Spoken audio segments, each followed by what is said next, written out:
দিল্লি কলকাতার রুটে যেমন কবজ লাগানোর জন্য বাজেট বরাদ্দ করা হয়েছে, আরও কিছু বরাদ্দ রয়েছে সেটা মেট্রো রেলের ক্ষেত্রে। কি কি বরাদ্দ বাংলার সেক্ষেত্রে রয়েছে একটু শোনায় আপনাদের। দমদম বিমানবন্দর নিউ গড়িয়া মেট্রো প্রকল্পে বরাদ্দ 720 কোটি টাকা।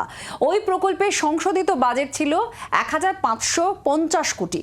জোকা বিবাদীবাগ মেট্রোয় 914 কোটি টাকা। গত বছর সংশোধিত বাজেটে সেটা ছিল 850 কোটি টাকা। এই মেট্রো রুটে বরাদ্দ বেড়েছে মাত্র 64 কোটি। কলকাতা মেট্রো রেল কর্পোরেশন লিমিটেডের বরাদ্দে বদল হয়নি, মাত্র 500 কোটি টাকা বরাদ্দ হয়েছে। ইস্ট ওয়েস্ট মেট্রো রেলে গত অর্থবর্ষে বরাদ্দ ছিল 906 কোটি টাকা। সংশোধিত বরাদ্দ সেটা কমে হয়ে যায় প্রায় অর্ধেক, 500 কোটি টাকা। কথা বলবো, আমাদের সঙ্গে টেলিফোনে রয়েছেন আমাদের প্রতিনিধি রাজীব চক্রবর্তী। রাজীব, বাজেটে বাংলা কি পেল তা নিয়ে বারবার করে চর্চা হচ্ছে, সেক্ষেত্রে বরাদ্দ বেড়েছে। দেখো, বাজেট পেশ হয়েছে এবং বাজেটের সঙ্গেই থাকে রেল বাজেট, যেহেতু বেশ কয়েক বছর ধরে সাধারণ বাজেটের সঙ্গেই রেল বাজেট পেশ করা হয়। সেই তথ্য আমাদের হাতে এসে পৌঁছেছে, যেখানে দেখা যাচ্ছে দমদম বিমানবন্দর থেকে নিউ গড়িয়া ভায়া রাজারহাট রেল প্রকল্পে বরাদ্দ করা হয়েছে 720.72 কোটি টাকা। এই প্রকল্পে সংশোধিত বাজেট ছিল 1550 কোটি।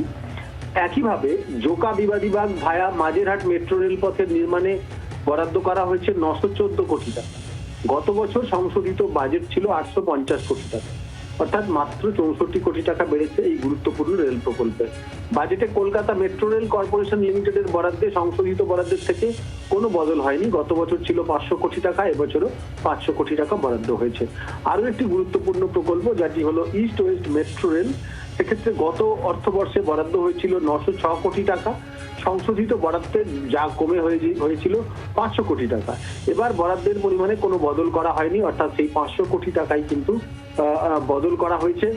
এবং এক্ষেত্রে যেটা বলার, যে রেল প্রকল্পগুলিতে যে বরাদ্দ হয়, এটি বরাদ্দ করতেই হয়, তার কারণ এই প্রকল্পগুলিকে চালিয়ে যাওয়ার জন্য।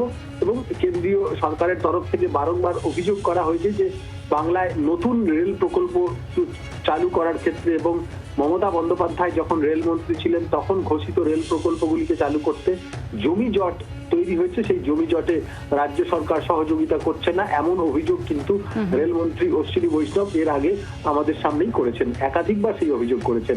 এবার বাজেট নিয়ে যখন বাংলাকে বঞ্চনার অভিযোগ উঠছে, তখন দেখা যাচ্ছে একাধিক প্রকল্পে বরাদ্দ গত বছরের সমান রাখা হয়েছে, কোথাও বরাদ্দ কমিয়ে দেওয়া হয়েছে।